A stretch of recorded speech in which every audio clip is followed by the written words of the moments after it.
एक प्यार का नगमा है, मौजों की रवानी है। आए ऋतुराज तो बिसार सब काज, कोई मीठी मीठी धुन गुनगुनाने लगी धरती। हंसा के जलवत जीवन को चेतन काटा बदल गया। दादा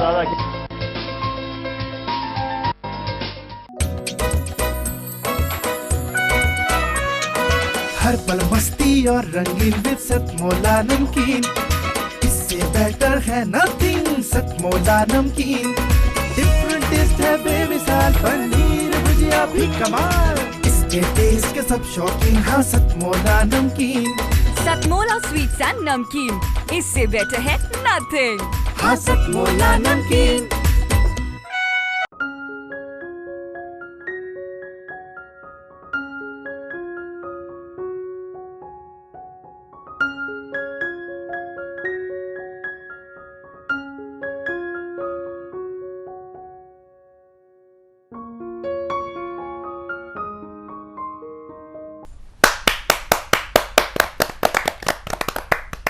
सतमोला कवियों की चौपाल में आप सभी दर्शकों का हार्दिक अभिनंदन है। सतमोला कवियों की चौपाल आपकी अपनी चौपाल। सतमोला कवियों की चौपाल 18 वर्ष से चला आ रहा निरंतर चलता हुआ काव्य अनुष्ठान है, जिसमें आप और हम सब मिलकर के अपनी अपनी आहुति डालते हैं। सतमोला कवियों की चौपाल में आज हमारा परम सौभाग्य है कि आज हमें जिनका आशीर्वाद मिलने जा रहा है वह होते हैं सेवा इंटरनेशनल के कन्वीनर श्री श्याम पांडे जी। श्याम पांडे जी हमारे राष्ट्रीय स्वयंसेवक संघ का विदेश विभाग अनेक वर्षों तक देखते रहे, आज हमारे बीच में हैं। सबसे पहले हम उनका एक संदेश भी हम उनका सुनेंगे। हमारे बीच में श्री नीरज गुप्ता जी बहुत बड़े व्यवसायी हैं और बहुत ही समाज सेवी हैं। आप उनका भी हमें आशीर्वाद मिलने वाला है। मैं आप दोनों महानुभावों का हार्दिक अभिनंदन करता हूं, स्वागत करता हूं। सबसे पहले मैं आमंत्रित करता हूं आज की इस काव्य संगोष्ठी में, सतमोला कवियों की चौपाल में मैं सबसे पहले जिनको मैं आवाज़ देना चाह रहा हूं, देश की वरिष्ठ कवियत्री बहन सुषमा सवेरा। बहन सुषमा सवेरा जी, आप हमारे टीवी कार्यक्रम सतमोला कवियों की चौपाल की सह निर्माता भी होती हैं। सब आप जय सिंह आर्य जी के साथ, जय सिंह आर्य जी इस कार्यक्रम के फाउंडर्स में से हैं। जय सिंह आर्य जी आप भी हमारे सह निर्माता हैं, कार्यक्रम के सहायक निर्माता हैं। सहायक निर्माता दोनों तरफ से एक सहायक निर्माता बैठे हैं, ये स्पेशल एपिसोड बन जाता है। तो मैं सबसे पहले मैं बहन सुषमा सवेरा जी को आमंत्रित करता हूं कि आए और राष्ट्र प्रेम से ओत प्रोत रचना का काव्य पाठ करें। सुषमा सवेरा जी, सुषमा सवेरा जी।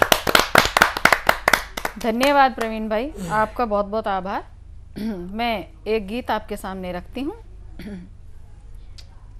प्यार का एक पल तुझ संग जी के, मैं तो खुद को हार गई। वाह वाह।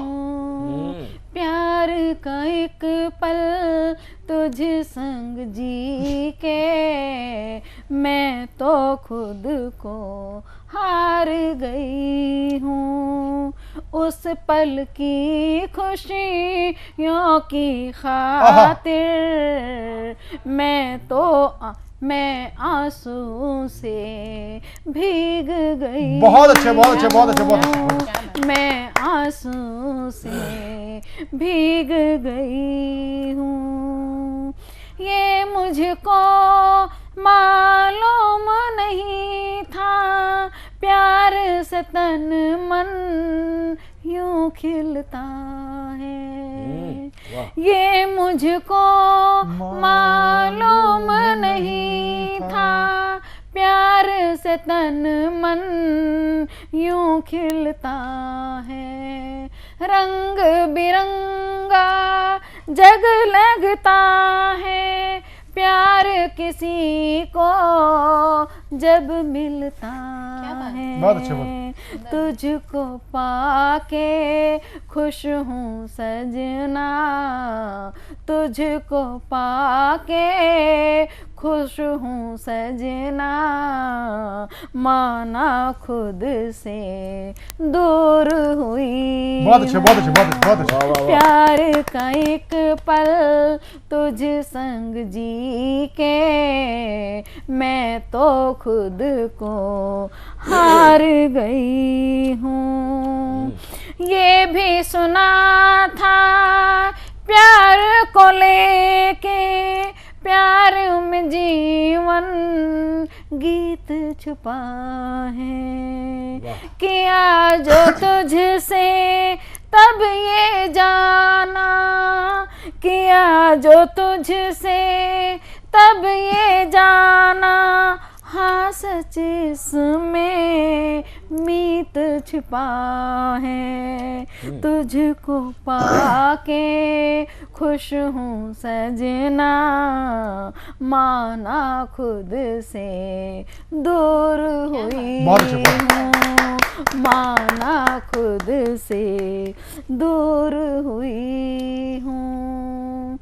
दिल करता है सारा जीवन अर्पण कर दूं प्रीत में तेरी, जी करता है सारा जीवन अर्पण कर दूं प्रीत में तेरी, और लुटा दूं अपनी सांसें पास में सजना जो है मेरी। कितनी खुश है आज सवेरा, कितनी खुश है आज सवेरा, माना खुद से दूर हुई हूँ। धन्यवाद। बहुत ही सुंदर रचना, सांझ और सवेरा का प्रत्यक्ष बोध कराने वाली ऐसी कवित्री सुषमा सवेरा, जो हमारे कार्यक्रम की सह निर्माता भी होती हैं, सहायक निर्माता भी होती हैं। सतमोला कवियों की चौपाल में अब मैं जिस कवि को आमंत्रित करने जा रहा हूँ, क्योंकि जिस प्रकार से एक गीत एक आपको एक शीतलता प्रदान करते हैं, आपके जीवन में मधुरता प्रदान करते हैं, जो हास्य है, व्यंग है, वह आपके जीवन में विनोद का संचार करता है, विनोदी संचार करता है, विनोद रस का संचार करता है। और सबसे बड़ी बात यह है कि आपके जीवन में से उदासी को भगाती है हंसी, और हंसी को लाने के लिए जो विरले काम करते हैं वो हास्य कवि।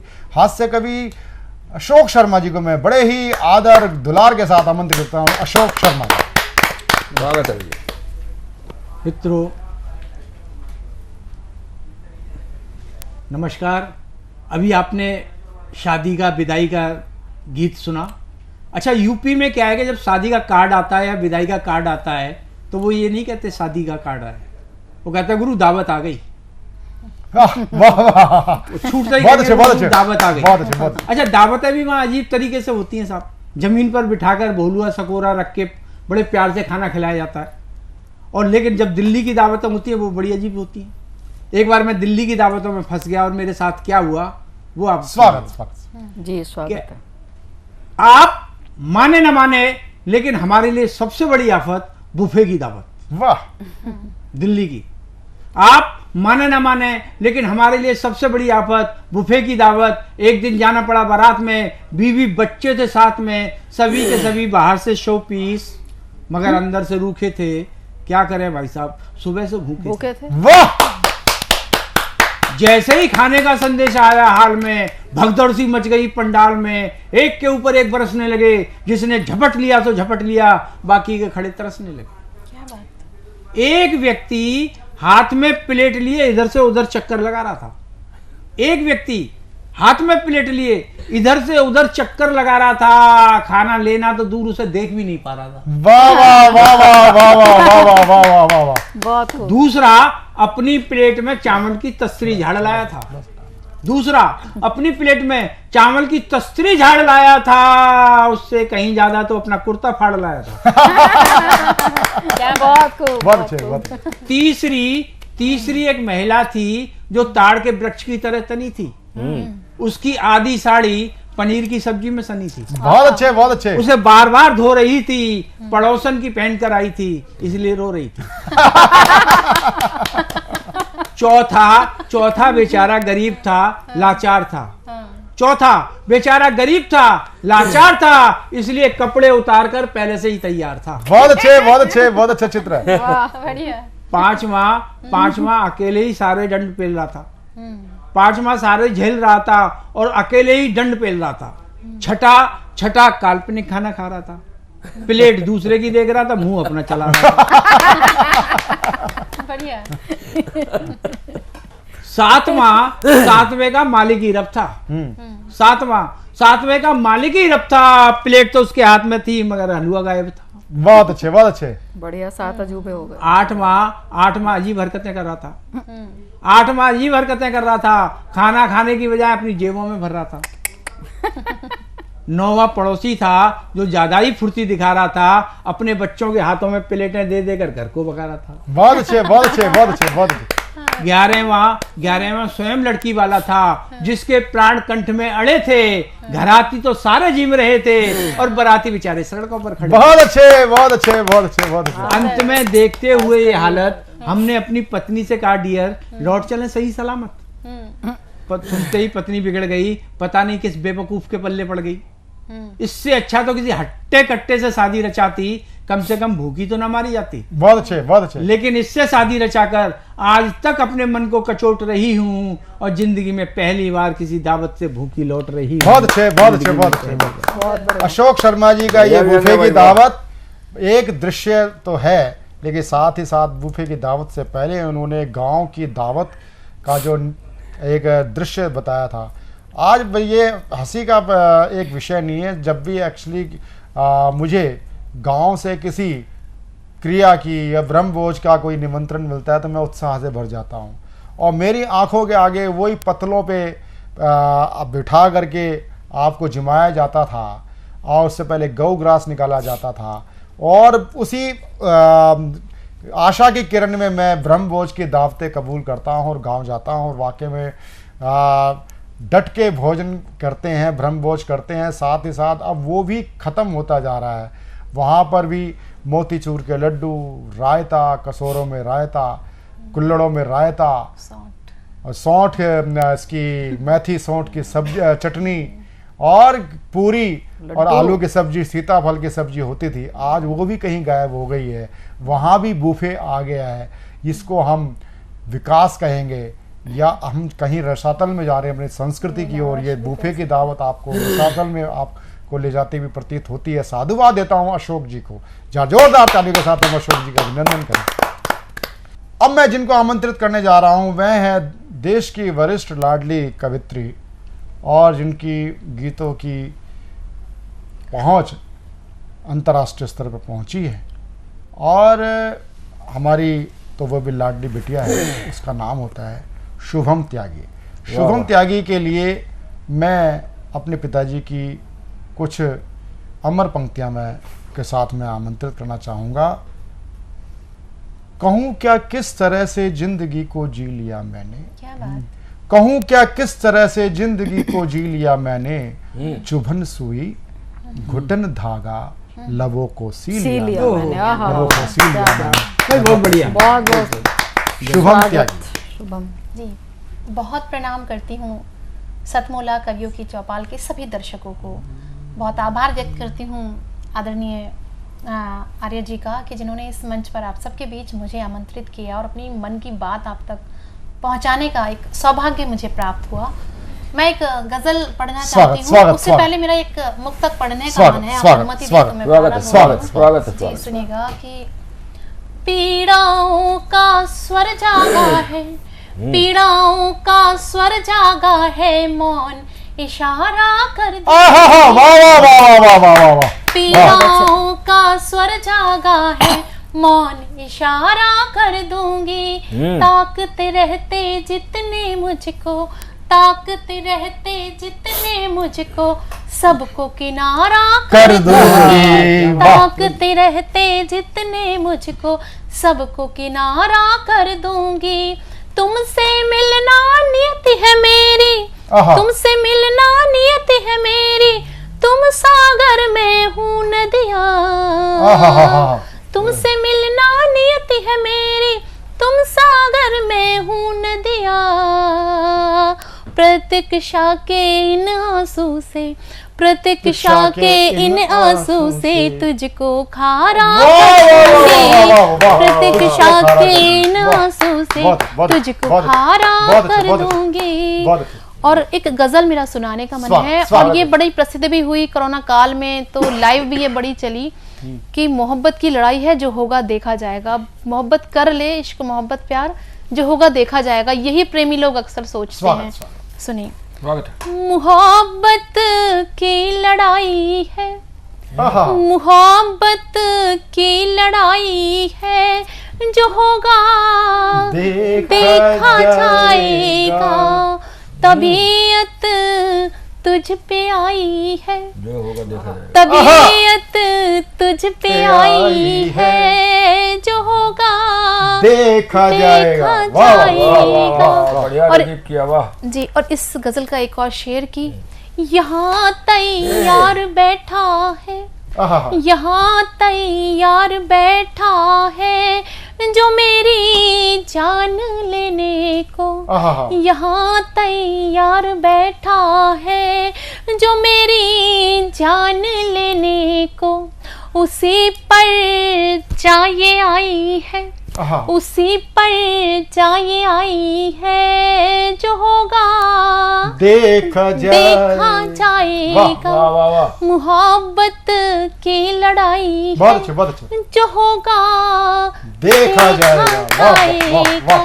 और एक दो शेर और हैं कि जिन्हें मुंह फेर कर जाने, जिन्हें मुंह फेर कर जाने की आदत है जमाने में, जिन्हें मुंह फेर कर जाने की आदत है जमाने में, उसी से लौ लगाई है, उसी से लौ लगाई है, जो होगा देखा जाएगा। वाह वाह, देखा जाएगा। और इस गजल का एक शेर कुछ स्वाभिमानी शेर है। जी जी, बहुत आभार। एक शेर कुछ यूं हुआ कि मैं क्योंकि शिक्षिका भी हूँ, स्कूल कॉलेजों में कितना भी मना कर लो लड़के लड़कियों को साथ बैठने के लिए, वो बैठते जरूर हैं। ऐसे ही कोरोना काल में भी रहा कि लोगों को रोका गया, टोका गया कि साथ नहीं बैठना है, घूमना नहीं है, तब भी वो बैठे। वो क्या सोचते हैं, तभी एक शेर रखती हूँ, सुनिएगा। जहां महफिल सजाने पर, जहां महफिल सजाने पर सजाएं रोज होती हैं, जहां महफिल सजाने पर सजाएं रोज होती हैं, मगर हमने सजाई है, मगर हमने सजाई है, जो होगा देखा जाएगा। देखा जाएगा। यहाँ गीले हैं मिट्टी के, यहाँ गीले हैं मिट्टी के खिलौने, और बस्ती में यहाँ गीले हैं मिट्टी के खिलौने, और बस्ती में शुभम बरसात आई है, शुभम बरसात आई है, जो होगा देखा जाएगा।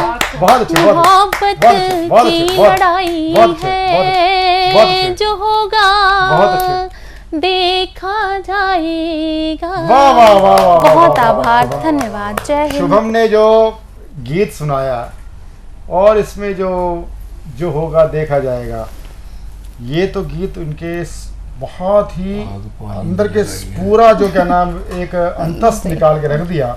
लेकिन साथ में इस अंतस के साथ साथ एक बात और आ जाती है, वीर रस के कवियों को कहना चाहूँगा, वो कविताओं में तो पाकिस्तान को उड़ा देते हैं, फिर उसके बाद अगर क्या नाम पीछे से कहीं टिप्पणी आती है कि चलो आओ बॉर्डर पे चलते हैं, तो उनकी घिघी बन जाती है। तो उनका यही भावना चाहिए, अगर वीर रस की कविता करते हो, ओज की कविता करते हो, तो जो होगा देखा जाएगा। बहुत इस प्रकार के ओज के कवियों को मैं बोलना चाहूँगा। वो अपने जो मैंने ऐसे कई ओज के कवि देखे हैं कि मंच पे तो दहाड़ते हैं, लेकिन घर पे जब जाते हैं तो बिल्कुल क्या ना, वो बिल्कुल पिंजरे में बंद चूहे जैसी इनकी स्थिति होती है। ऐसे में वीर रस के ओज के कवियों को प्रणाम करते हुए, और वास्तव में देश का जो एक ओज का प्रखर हस्ताक्षर है। और अब मैं जिनको आमंत्रित करना चाहता हूँ, मैं जिस बात की बात कर रहा था ना, ओज के कवि, वास्तव में ओज मंच पे कुछ और होता है, उनके मंच से उतरने के बाद उनका ओज कहीं और होता है। लेकिन वास्तव में जिनको ओज का स्वर कहते हैं, और ओज का स्वर मैं जयसिंह आर्य जी को इसलिए मैं स्मरण करता हूँ हर समय, हमारे सहायक निर्माता होते हैं कार्यक्रम के। आप मेरे पिताजी आचार्य जगदीश आर्य जी के साथ के कवि हैं, और मेरे पिताजी ओज के कवि भी थे, राष्ट्र कवि थे, और ओज वो गीत के माध्यम से पढ़ते थे। वही एक समकक्ष विशेषता जयसिंह आर्य जी के अंदर है। वह भी ओज गीत के माध्यम से पढ़ते हैं। और मैं चाहूँगा आज का जो देश का वातावरण है, देश के तरुणाई को, एक इनका जयसिंह भाई साहब का एक गीत बड़ा प्रसिद्ध हुआ है कि शहीदों का गली से कुछ शहीद चमन से कौन चला है। तो मैं चमन से कौन चला है, शहीद पर अमर रचना, हुतात्मा पर अमर रचना के लिए मैं आमंत्रित करता हूँ जयसिंह आर्य जी के बाद में हमें सतमोला कवियों की चौपाल के माध्यम से, उसके बाद अपने मन का गीत कोई और पढ़िएगा। और मैं आमंत्रित करता हूँ, खेल रहे हैं फाग जो ना होली के लायक थे। क्या बात है। खेल रहे हैं फाग जो ना होली के लायक थे, अरे गद्दी पे बैठे हैं वो जो गोली के लायक थे। मेरा इशारा रामद्रोही सरकारों से, चाहे वो पंजाब में हो, चाहे वो पहले चन्नी हो, देश के प्रधानमंत्री की सुरक्षा को खतरे में डाल दिया जाता है। और एक रामद्रोही मुख्यमंत्री कश्मीर फाइल दे को टैक्स फ्री ना करके वो बोलता है कश्मीर में तो ऐसा जनसंहार हुआ ही नहीं है, और उसके पूरा सदन पीछे ठट्टा मार करके इतना हंसता हुआ दिखाई देता है, चाहे वो डिप्टी स्पीकर राखी बिरला हो। कितनी बेशर्मी वाली हंसी है। ऐसे जब घटनाएं याद आती हैं जो हमारा रक्त उबाल मार पड़ता है, और ऐसे में ऐसी रचना के लिए मैं आमंत्रित करना चाहूँगा उनको सटीक जवाब देने के लिए। सबसे पहले कौन चला है चमन से, भाई जयसिंह आर्य। सतमोला कवियों की चौपाल के सभी श्रोताओं को सादर प्रणाम। देश के बलिदानियों के लिए कुछ कहना चाहता हूं। एक दो मुक्तक देखें, उसके बाद गीत पढ़ूंगा मैं। कि आगे बढ़े तुम ही तो जब देश ने पुकारा, आगे बढ़े तुम ही तो जब देश ने पुकारा, हर श्वास को लुटाकर तुमने वतन संवारा, हर एक गीत अपना तुमको किया समर्पित, हर गिज न व्यर्थ होगा बलिदान ये तुम्हारा। बहुत अच्छा।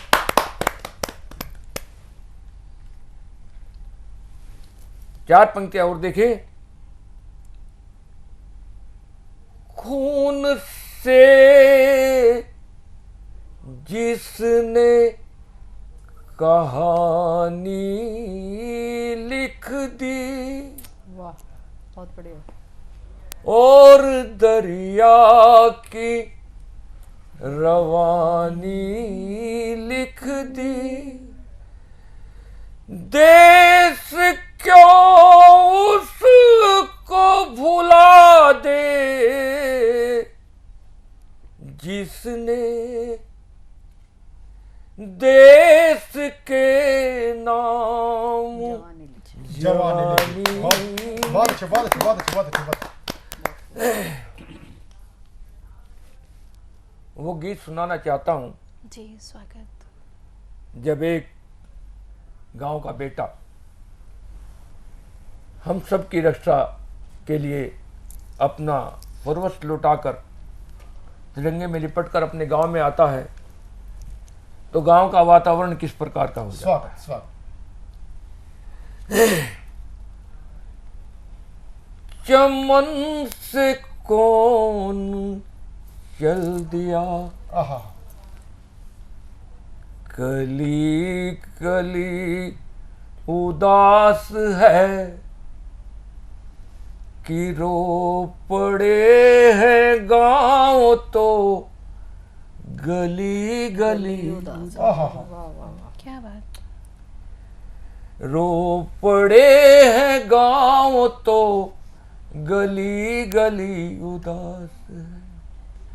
गगन की आँख नम हुई, धरा हृदय दहल गया। आहा, बहुत ये किसके गम की आँच में पत्थर का दिल पिघल गया कि पीटती है सर नमाज, आरती उदास है आहा, चमन से कौन चल दिया।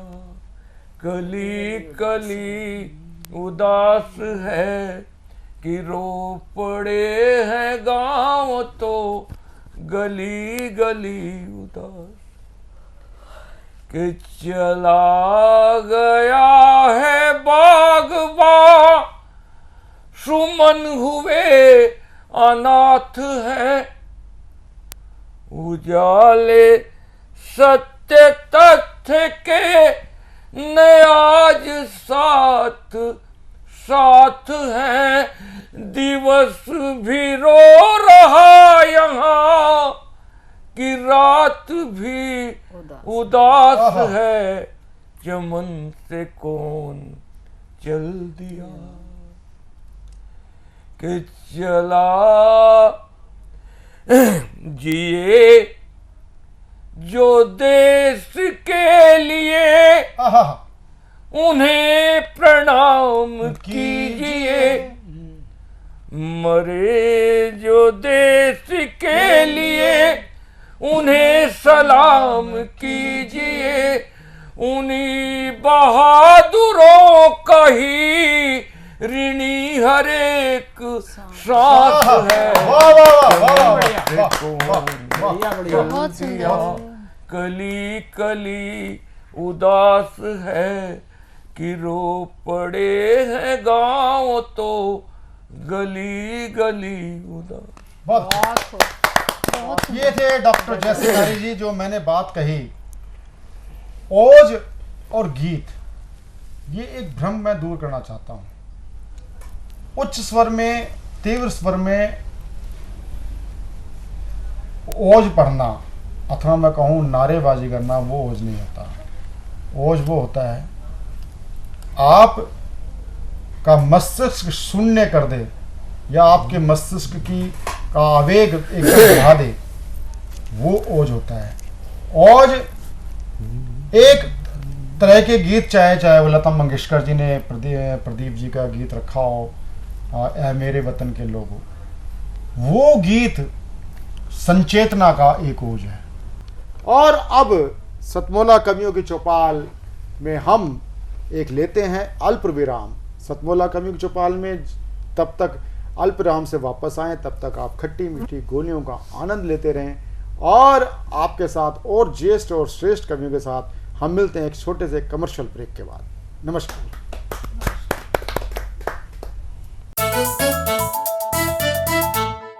जितना जी में आए खाओ, बस खाते ही खाते जाओ। डरने की क्या बात है जब सतमोला साथ है। टेस्ट है इसका सबसे निराला, हर दिल पर जादू कर डाला। स्वाद स्वाद में जमकर खाया, सतमोला ने खूब बचाया। खाने से डरता है क्या? सतमोला। नमस्कार, सतमोला कवियों की चौपाल में एक बार पुनः कमर्शियल ब्रेक के बाद आपका स्वागत है। सतमोला कवियों की चौपाल, आपकी अपनी चौपाल। सतमोला कवियों की चौपाल में अब मैं जिन एक उम्दा शायर को मैं आपके सामने प्रस्तुत करने जा रहा हूँ, वह हमारे बहुत ही पुराने हमारे साथ जुड़े हुए शायर हैं और देश के नामचीन शायरों में से जिनका नाम होता है, उनका नाम होता है अरुण साहिबाबादी जी। अरुण साहिबाबादी जी अपनी शायरी में अगर आप इनको सुनेंगे तो आप रस खान की आप इनके अंदर छवि देखेंगे। तो आज ये अरुण साहिबाबादी जी लेके आ रहे हैं बहुत ही बेहतरीन गजल राम मंदिर के ऊपर लेके आ रहे हैं। राम मंदिर पर क्या एक शायर सोचता है। जहाँ जोरदार तालियों के साथ हम स्वागत करें अरुण साहिबाबादी। मित्रों, राम मंदिर पर एक गीत प्रस्तुत कर रहा हूँ, सुनिएगा। और इसमें राम मंदिर हमसे क्या कह रहा है और हमसे क्या अपेक्षा रखता है, ये देखिएगा। कैमरे में सामने कैमरा। जितना बाहर हूँ इतना ही अंदर हूँ मैं, जितना बाहर हूँ इतना ही अंदर हूँ मैं, राम मंदिर हूँ मैं, राम मंदिर हूँ मैं, राम मंदिर हूँ मैं, राम मंदिर हूँ मैं। इसका ना और है ना कोई छोर है, बढ़ते जाओ अभी और है, इसका ना और है ना कोई छोर है, बढ़ते जाओ अभी और है, आस्थाओं का कोई समंदर हूँ मैं, राम मंदिर हूँ मैं, राम मंदिर हूँ मैं। अपने हाथों से इसने बनाया मुझे, अपनी मेहनत से उसने सजाया मुझे, अपने हाथों से इसने बनाया मुझे, अपनी मेहनत से उसने सजाया मुझे, इस वजह से ही तो इतना सुंदर हूँ मैं, राम मंदिर हूँ मैं, राम मंदिर हूँ मैं। और देखिएगा मित्रों, इस जगह टंग गई उस जगह टंग गई, मेरी तस्वीर अब हर जगह लग गई, इस जगह टंग गई उस जगह टंग गई, मेरी तस्वीर अब हर जगह लग गई। कल अकेला था पर आज लश्कर हूँ मैं, राम मंदिर हूँ मैं, राम मंदिर हूँ मैं, राम मंदिर हूँ।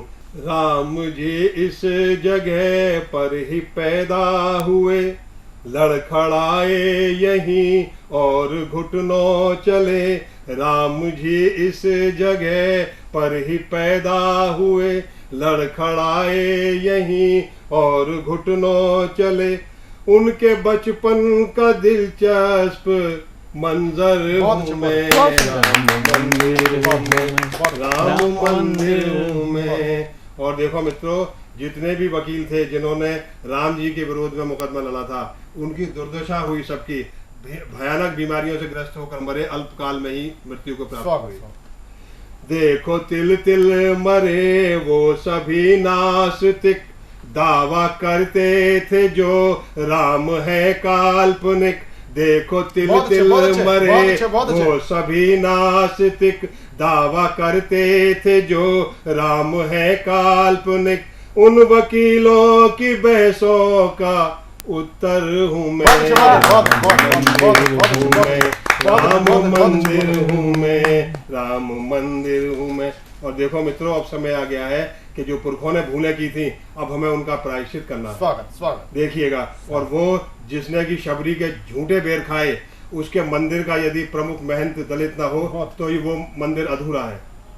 मेरा आंगन अधूरा है इससे रहित, मेरा पहला पुजारी बनेगा दलित, मेरा आंगन अधूरा है इससे रहित, मेरा पहला पुजारी बनेगा दलित, इसके ऋण को चुकाने का अवसर हूँ मैं, राम मंदिर हूँ मैं, राम मंदिर हूँ मैं। और देखिएगा, भूलने दूंगा हरगिज न तुमको उन्हें, याद आएंगे कोठारी बंधु तुम्हें, भूलने दूंगा हरगिज न तुमको उन्हें, याद आएंगे कोठारी बंधु तुम्हें, उनके बलिदान की एक पिक्चर हूँ मैं, राम मंदिर हूँ मैं, राम मंदिर हूँ मैं, राम मंदिर हूँ मैं। जिसमें हिंदू ही सारी जगह पाएगा, हाँ। एक दिन अपना वो राष्ट्र बन जाएगा जिसमें हिंदू ही सारी जगह पाएगा। एक दिन अपना वो राष्ट्र बन जाएगा, उसके आधार का पहला पत्थर हूँ मैं, मंदिर हूँ मैं, राम मंदिर हूँ मैं, राम मंदिर हूँ मैं। राष्ट्र हिंदू बनेगा तो छा जाऊंगा, मुस्लिमों से सुरक्षा मैं पा जाऊंगा। राष्ट्र हिंदू बनेगा तो छा जाऊंगा, मुस्लिमों से सुरक्षा मैं पा जाऊंगा। वरना कुछ साल में फिर से खंडर हूँ मैं, राम मंदिर हूँ मैं, राम मंदिर हूँ मैं। बहुत अच्छे अरुण साहिबाबादी जी ने बहुत शानदार एक प्रभु श्री राम के भव्य मंदिर पर जो रचना पाठ किया, उसके साथ जो उनके भाव निहित थे वो ये सीधा सीधा कहते हैं। अभी आपने देखा, अभी कल ही देश की राजधानी जहांगीरपुरी में आलमबाग के पास जिस प्रकार से हनुमान जन्मोत्सव पर पथराव किया गया, ये मानसिकता केवल एक जगह की नहीं पूरे देश की, और ये खासकर उस जगह भी देखी, ये ऐसी पथराव की और हिंसा की घटनाएं वहीं क्यों हो रही हैं जहां पर राम भक्तों की सरकार नहीं है, जहां पर क्या नाम वेटिकन की सरकार है, जहां पर क्या नाम बादशाही अकबर की अकबरुद्दीन की सरकार है, वहां पर ही इस प्रकार की घटनाएं हो रही हैं। तो इसके लिए चिंतन करना पड़ेगा कि हमारे जन्मोत्सव, प्रभु श्री राम के जन्मोत्सव हो, चाहे रामनवमी का जन्मोत्सव हो, चाहे हनुमान जन्मोत्सव हो, इस पे पथराव की घटना सिद्ध करती हैं कि इनको देश को एक बुलडोजर बाबा हर प्रदेश में चाहिए। तो बड़ा जोरदार ताली के साथ हम उनका स्वागत कर रहे हैं अरुण साहिबाबादी जी का। अरुण साहिबाबादी जी के बाद अब मैं जिन एक कवित्री, वरिष्ठ कवित्री हमारे बीच में है, उन कवित्री का नाम होता है उमा गिडलियाल। उमा गिडलियाल जी आज हमारे बीच में श्रीनगर से हमारे बीच में पधारी हैं, उत्तराखंड श्रीनगर से। बहुत ही आपका हार्दिक स्वागत है। आपके लिए मैं दो पंक्तियां निवेदित करना चाहूँगा। दो पंक्तियों के साथ आपको मैं आमंत्रित करना चाहूँगा। कहूँ क्या किस तरह से जिंदगी को जी लिया मैंने, कहूँ क्या किस तरह से जिंदगी को जी लिया मैंने, चुभन सुई घुटन धागा लबों को सी लिया मैंने, लबों को सी लिया मैंने, लबों को सी लिया मैंने। उमा गिडलियाल जी। विद्वज्जनों, जीवन को अभिनय का मंच कहा गया है और यहाँ हम आते हैं अपने अपने हिस्से का अभिनय करके और फिर हमें जाना होता है। अनवरत प्रभाव जो है इस रंगमंच का चलता रहता है। इसी पर मैंने दो पंक्तियाँ लिखी हैं जो आप सब लोगों के सम्मुख प्रस्तुत है। स्वागत। पर्दा उठता है, पर्दा गिरता है, पर्दा उठता है, पर्दा गिरता है, पर्दे के उठने गिरने से ही जीवन चलता है, पर्दा उठता है, पर्दा गिरता है। और जीवन के इस रंग मंच के भाई कई कई है रंग, हर जीवन के इस रंग मंच के कई कई है रंग, और कई कई है रंग, कई कई है ढंग, और कई कई है रंग, और कई कई है ढंग।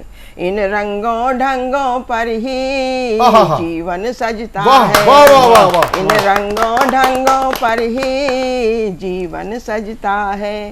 पर्दा उठता है, पर्दा गिरता है, पर्दे के उठने गिरने से ही जीवन चलता है, पर्दा उठता है, पर्दा गिरता है।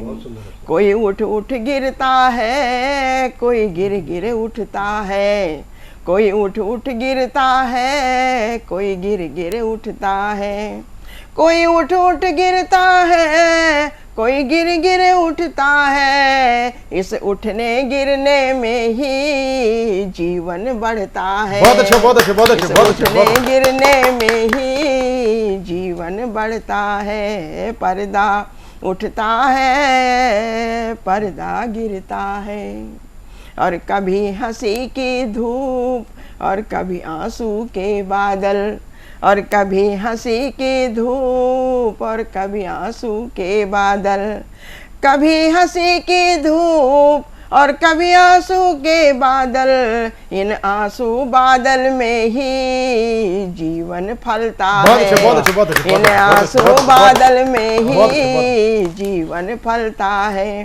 पर्दा उठता है, पर्दा गिरता है, पर्दे के उठने गिरने में ही जीवन चलता है। पर्दा उठता है, पर्दा गिरता है, और कभी सुखों की छाया और कभी दुखों की माया, और कभी सुखों की छाया और कभी दुखों की माया, अरे कभी सुखों की छाया और कभी दुखों की माया, इस छाया माया में ही जीवन पलता है। बहुत अच्छा, बहुत अच्छा, बहुत अच्छा। इस छाया माया में ही जीवन पलता है। पर्दा उठता है, पर्दा गिरता है, पर्दे के उठने गिरने में ही जीवन चलता है। पर्दा उठता है, पर्दा गिरता है, और कभी आशा का भोजन और कभी निराशा की भूख, और कभी आशा का भोजन और कभी निराशा की भूख, कभी आशा का भोजन और कभी निराशा की भूख, इस भूख और भोजन में ही जीवन पलता है। इस भूख और भोजन में ही जीवन पलता है।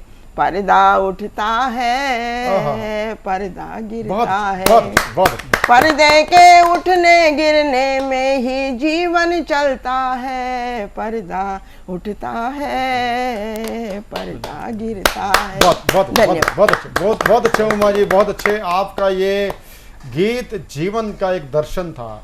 जीवन के दर्शन पर आपकी इतनी शानदार प्रस्तुति के लिए मैं आपको साधुवाद देता हूँ। सतमौला कवियों की चौपाल से आपका हार्दिक अभिनंदन।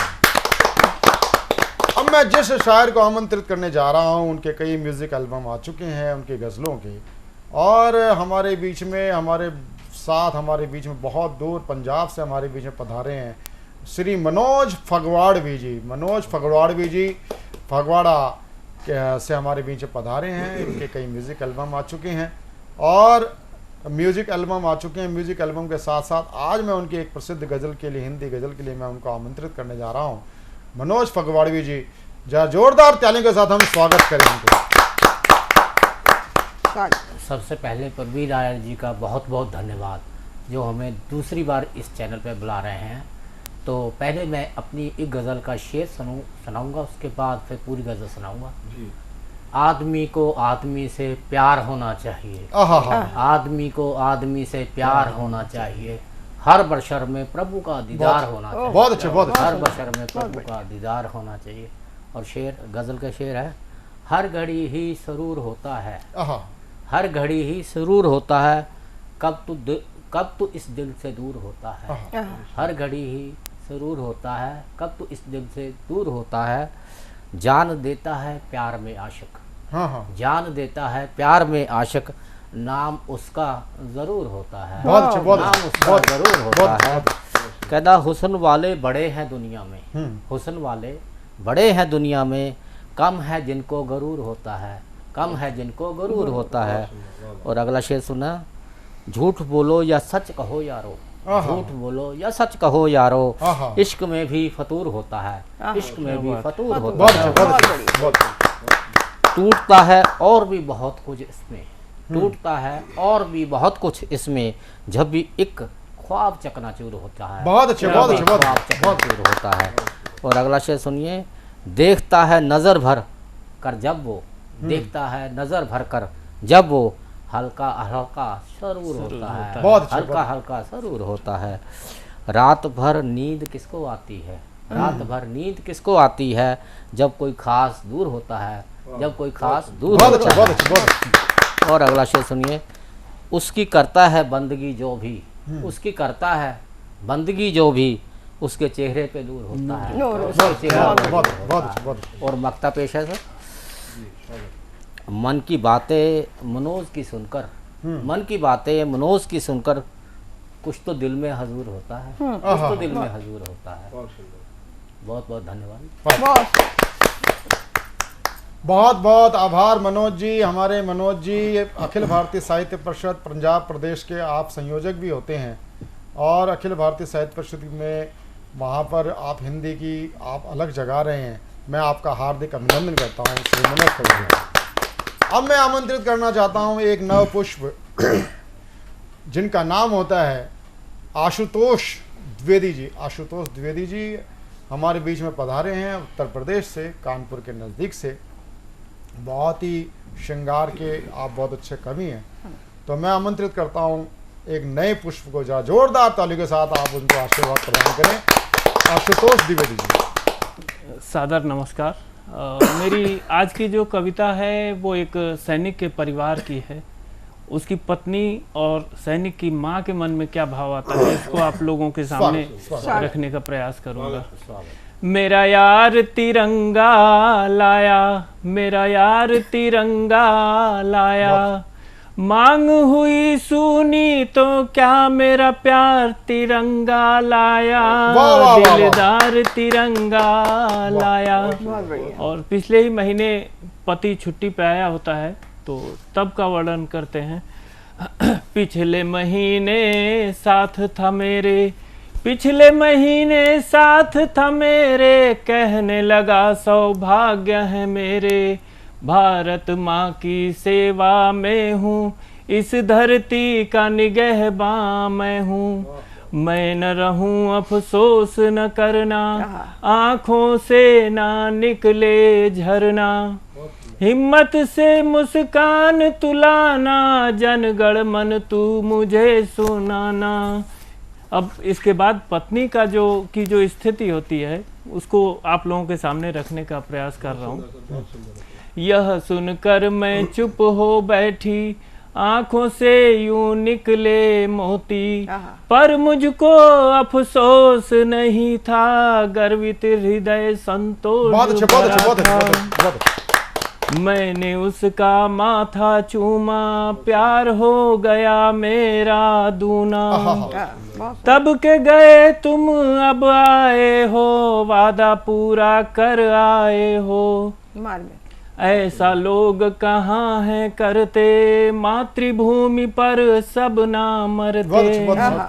शपथ वो पूरी करके आया, 3 रंग की चूनर लाया, मेरा प्यार तिरंगा लाया, दिलदार तिरंगा लाया। अभी लगता है पास हो मेरे, हाथों में है हाथ वो तेरे, आँख में है तस्वीर तुम्हारी, तू मेरा प्यारा मैं तेरी प्यारी। फिर जन्म मिले तो तुझ संग हो, इस जीवन में तेरे रंग हो, ये जीवन धन्य हुआ प्रियतम, जो मैंने तुझको पाया, मेरा प्यार तिरंगा लाया, दिलदार तिरंगा लाया। अब आपके सम्मुख माँ के मन में क्या भाव होता है वो रखता हूँ। मेरा लाल तिरंगा लाया, प्यारा लाल तिरंगा लाया, धन्य हुई ये कोख हमारी, अमर हुई संतान हमारी, मेरा लाल तिरंगा लाया, प्यारा लाल तिरंगा लाया।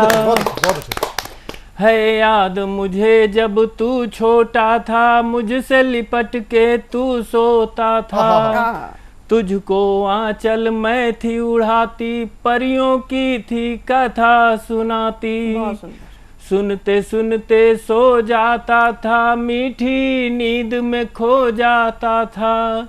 अब की बार जो तू आया है, धरती की गोद में सो आया है, 3 रंग का आंचल ओढ़े, भारत माँ का हो आया है। बहुत अच्छे, बहुत अच्छे, बहुत अच्छे। बेटा अगर दूजा जन्म मिले, तुझसी संतान से कोख सजे, हे भारत माँ आभार तेरा, मेरा पूत जो तुझको भाया, मेरा लाल तिरंगा लाया, मेरा लाल प्यारा लाल तिरंगा लाया।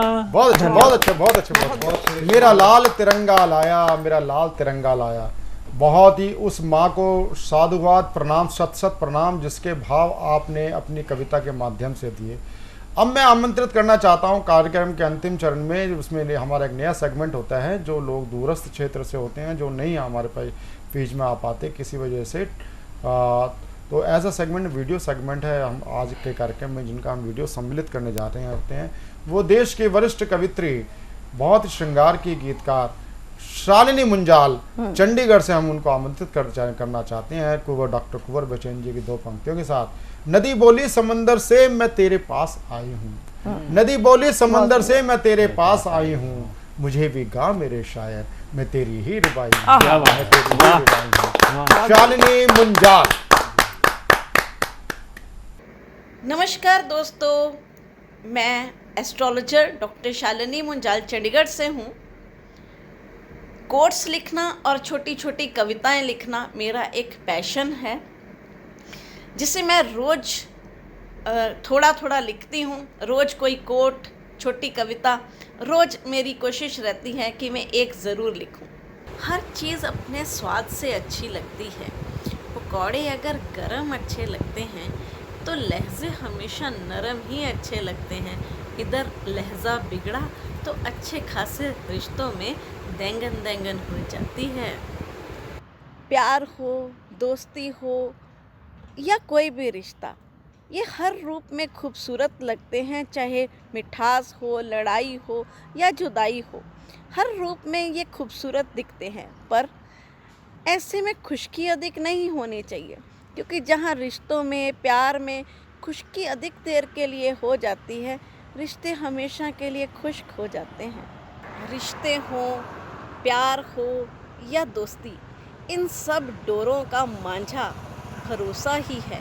जहाँ ये भरोसा कमज़ोर पड़ने लगता है, इन सब की डोरें कमज़ोर होकर टूटने लगती हैं। बात बड़ी छोटी सी है, पर एक छोटी सी पते की बात बताती हूँ मैं। अच्छी से अच्छी चाहत ख़त्म हो जाती है अगर धोखा हो जाए तो, परंतु अगर शिद्दत से जमे रहो तो विश्वास मानो, सामने वाला चाहे तुम्हें उतनी शिद्दत से चाहे या ना चाहे, पर खोना तुम्हें कभी नहीं चाहेगा। अपना अपना तरीका है ज़िंदगी जीने का। कोई तुम्हारी एक गलती का इंतज़ार कर रहा होता है तुम्हें छोड़ने के लिए, और कोई निभाने के लिए अपनी आखिरी सांसों का।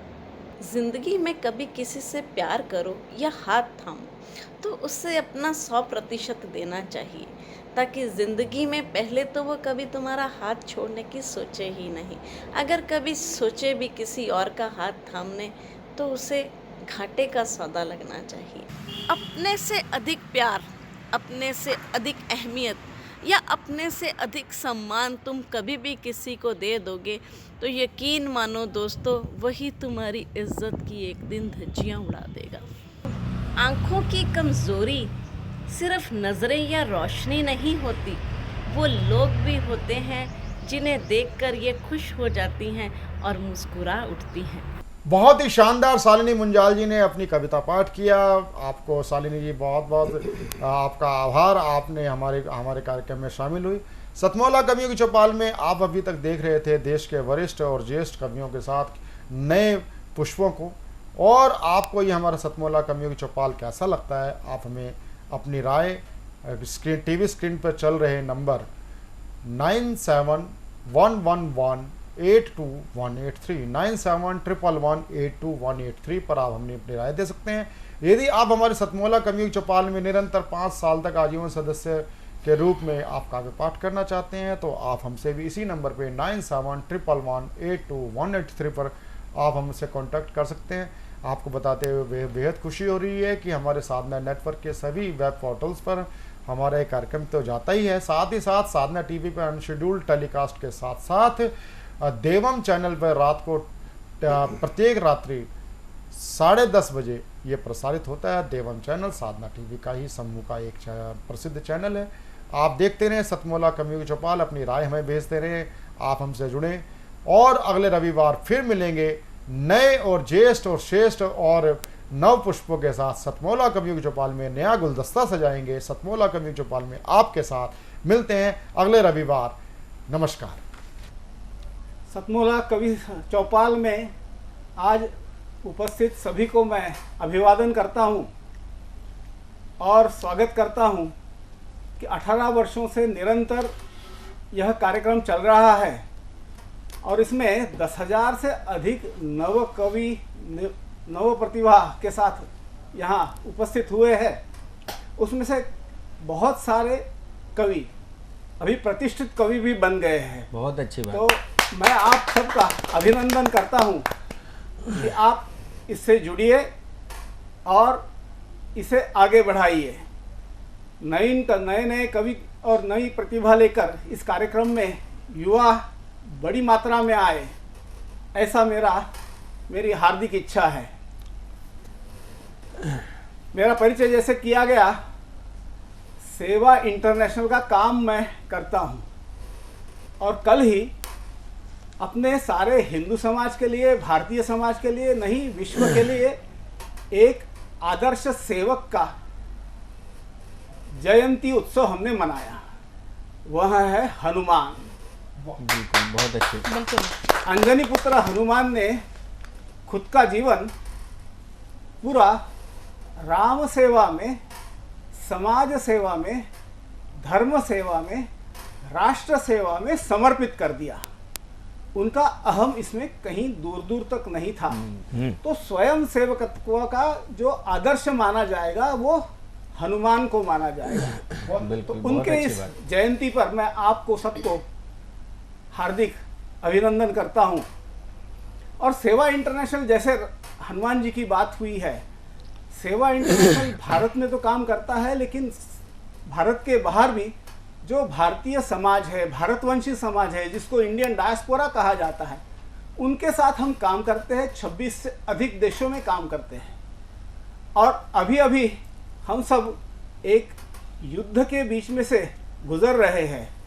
रशिया ने यूक्रेन पर जो आक्रमण किया है, उसमें यूक्रेन में भारत के 20,000 22,000 से अधिक विद्यार्थी पढ़ रहे हैं और उसमें से करीब 20,000 से अधिक विद्यार्थी वापस आए हैं। उसमें से 4,000 भारतीय विद्यार्थियों को वापस घर तक पहुंचाने में सेवा इंटरनेशनल के वॉलेंटियर्स ने यूक्रेन में और जहाँ जहाँ कैंप्स लगे हुए हैं ऐसे 4 देशों में, यूरोप के पोलैंड, रोमानिया, हंगेरी और मोल्डोवा, इस 4 देशों में कैंप्स लगाए हैं। उसके माध्यम से ये 4,000 विद्यार्थी घर तक पहुँचे और उसी के साथ 1,000 गैर भारतीय जो अफ्रीकन देशों के विद्यार्थी थे वहाँ पर, ऐसे 1,000 से अधिक। कारण नाइजीरिया के कीव में उपस्थित जो एम्बेसडर है, उन्होंने सेवा इंटरनेशनल के कार्यकर्ताओं को विनंती की कि हमारे देशों के भी विद्यार्थी जो फंसे हुए हैं, खार्किव में थे, कीव में थे, अन्य थे, सबको आप मदद कीजिए ताकि वो घर सुखरूप पहुंच सके। तो उनको मदद की गई है, वो वापस पहुंचे हैं और इसका सब जगह अच्छा संदेश गया हुआ है। उस देश के राष्ट्रपति ने भी सेवा इंटरनेशनल के इस कार्य के लिए उनको बहुत बहुत बधाई दी है। बहुत अच्छा। वैसे ही अभी भी चारों देशों में कैंप्स लगे हुए हैं, शिविर चल रहे हैं। इन शिविरों में अभी भी जो आ रहे हैं उनको सबसे पहले बॉर्डर पे रोका जाता है, तो वहाँ पर उनका वीज़ा का कार्य कराया जाता है। बॉर्डर क्रॉस कराने के बाद उनको खाना पीना पानी की जो आवश्यकता होती है वो कराई जाती है। और आजकल सबसे प्रमुख जो बात हो गई है कि जो अपना मोबाइल है उसको चार्जिंग करना होता है, तो चार्जिंग स्टेशंस लगाए हुए हैं। और एक ही जगह पर ज़्यादा भीड़ न हो, जैसे पोलैंड के बॉर्डर पर ज़्यादा भीड़ हो गई तो उनको आगे हंगेरी के बॉर्डर पे भेजा गया बसेस की व्यवस्था करके। तो ऐसे कहाँ क्या चाहिए उनको, फिर स्थानिक लोगों के साथ मिलकर उनके खान पान की व्यवस्था करते हैं। 1 दिन 2 दिन रहने की व्यवस्था होती है, फिर उनका आगे भेजा जाता है। तो ये ऐसे वॉलेंटियर्स सारे यूरोप से, इंग्लैंड से वहाँ पर पहुँचे हुए हैं। 7 दिन, 15 दिन, 1 महीना छुट्टियाँ लगाकर खुद के काम को बाजू में रखकर कार्य कर रहे हैं। ये सब हम भारतीयों के लिए अभिमान का विषय है और उस पर हमने गर्व करना चाहिए। और उन सब की तरफ से जो अभी भी लगे हुए हैं, उन सब की तरफ से मैं इस कार्यक्रम को बहुत बहुत बधाई देता हूँ। विथ अ कमेंट, एक छोटा सा संदेश कि भारतीय प्रतिभा सकारात्मक रही है। आप विश्व भर में जाकर आइए, भारत में जितना सकारात्मक या तो पॉजिटिव ऐसा विचार उठता है वो कहीं नहीं उठता है। आज मैं कवियों को सुन रहा था और आप सब भी सुनेंगे, तो ऐसी अनेक प्रतिभाएं निकल कर आती है और सकारात्मक विचार समाज में निर्मित हो। और जैसे भुवनेश जी ने कहा कि राम के मार्ग पर आगे बढ़ना चाहिए, तो उस मार्ग पर बढ़ने के लिए मैं आप सबको बहुत बहुत स्वागत करता हूं, अभिनंदन करता हूं। नमस्कार, वंदे मातरम। बहुत अच्छा।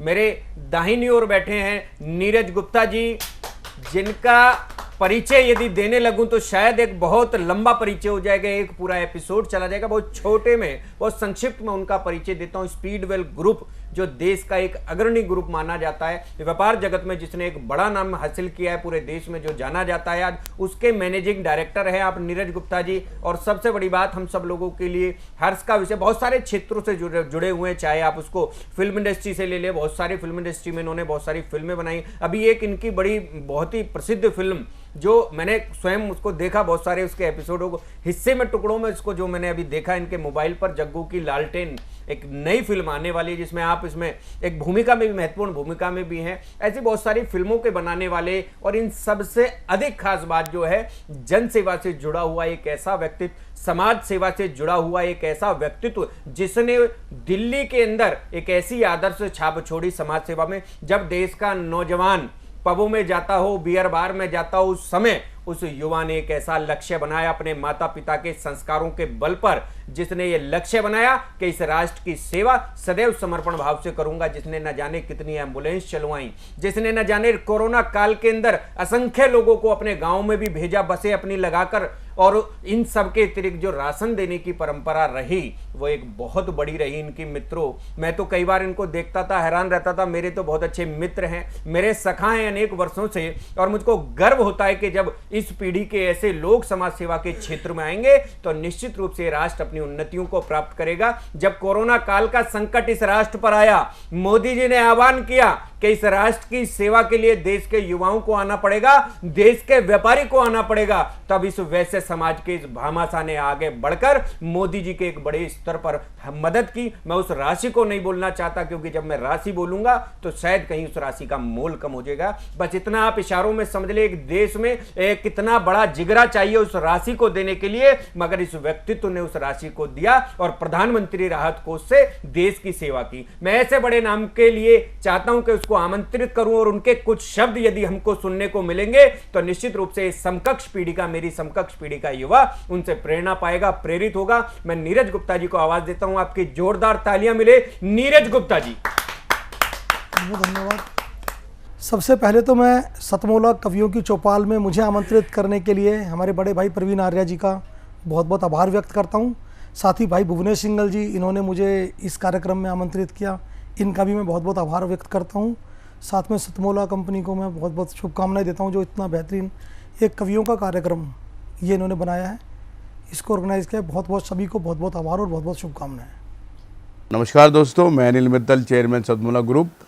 मैं, जैसे आप सब लोग जानते हैं कि 2004 के अंदर मैंने सतमोला कवियों की चौपाल आरंभ करा प्रवीण आर्य जी के साथ मिलके। तो हमारा उद्देश्य दोस्तों यही था कि जो आज ये काव्य पाठ है, जो ये बुद्धिजीवी वर्ग जो ये सुंदर काव्य पाठ हम लोग करते हैं, तो वो धीरे धीरे आज के ज़माने में लुप्त ना होता जाए। जो आज मॉडर्नाइजेशन चल रहा है, जितना टीवी पे हम और भी चीज़ें बढ़ती जा रही हैं, तो ये ना हो कि हमारी पुरानी जो ये एक संस्कार थे, पुरानी सभ्यता थी, कविता पाठ था, वो धीरे धीरे ये लुप्त होता जा रहा था। तो इसीलिए हम दोनों ने मिलकर 2004 के अंदर सतमोला की कवियों की चौपाल आरंभ करी, जिसके अंदर हम ऐसा प्लेटफॉर्म देते रहे हैं जिसके अंदर नए से नए कवि, जो भी कवि काव्य पाठ उसमें करना चाहे उसका स्वागत करते हैं हम लोग, उन्हें मौका देते हैं नए नए कवियों को। और आप लोगों से यही निवेदन है कि जो भी चाहे आप पहली बार काव्य पाठ करते हैं तो आप सतमोला कवियों की चौपाल के प्लेटफॉर्म पर आएँ, आप लोगों का स्वागत है। उसके अंदर आप अपनी मौलिक कविताओं को सुनाएं, उनके अंदर जो भी कमी होगी तो हमारे पुराने जो एक्सपीरियंस कवि हैं वो उनको सुधारेंगे और आपको और इम्प्रूव करने की कोशिश करेंगे। आपसे निवेदन है कि सतमोला कवियों की चौपाल में आएँ और अपना काव्य पाठ करें। सीएम साहब, हमारे 30 विधायक अपोजिशन पार्टी में चले गए, अब आप सीएम नहीं रहे।